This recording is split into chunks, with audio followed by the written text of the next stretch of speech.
Hello, this is Liana Hafer, and I am here to show you some gameplay from Subnautica Below Zero.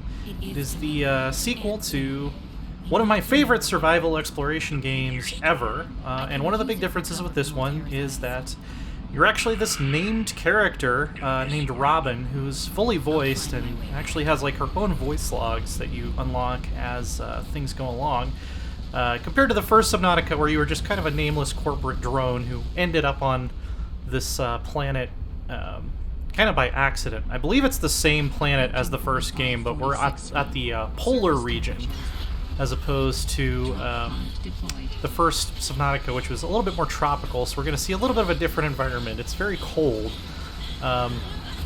very action-packed opening sequence here, crash landing. Might have a little bit of whiplash from that. But yeah, Robin has more of a backstory and also more of a personal motivation for being here. She's actually trying to figure out what happened to her sister, who was an Altera employee.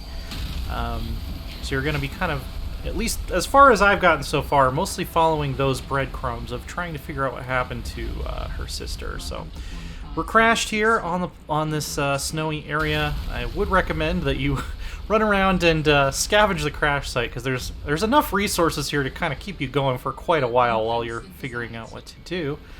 Got some survival tips on the PDA here, which are nice.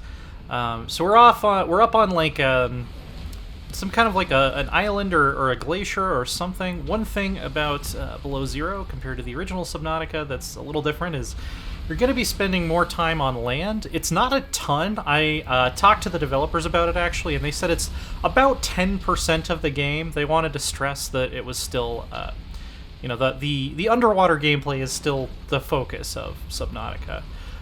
It looks really nice, and you're going to see even more when we actually get into the sea how good it looks. But as you can see here with this animation rubbing my hands together, when you're on land, particularly if there's bad weather, which we'll also see a little bit of later, you can actually freeze to death.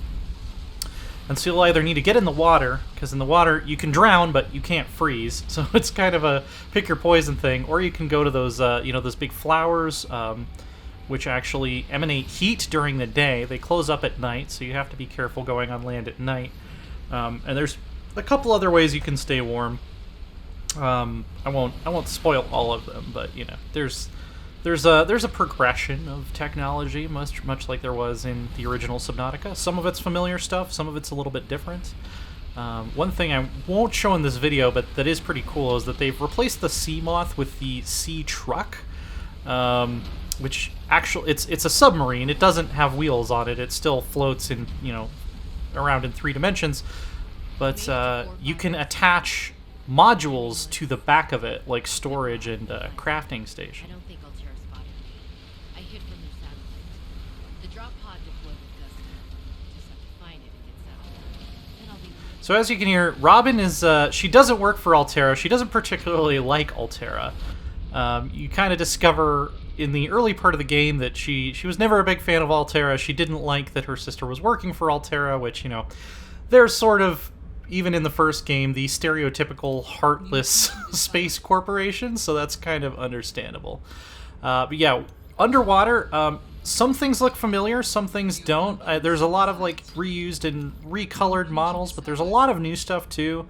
The color palette is somewhat different, and also the big thing I noticed is that there's not a lot of like pop in and like jarring level of detail changes like there was in the original Subnautica, which I really like. Like that was the biggest thing that like ruined my immersion in the original Subnautica, is you'd be zipping around in the sea moth and just watching like grass appear on the ocean floor just like pop into existence all the time, and I have not seen any of that in Below Zero yet. So even though it doesn't like look massively better from like a fidelity standpoint, little optimizations like that make a big difference.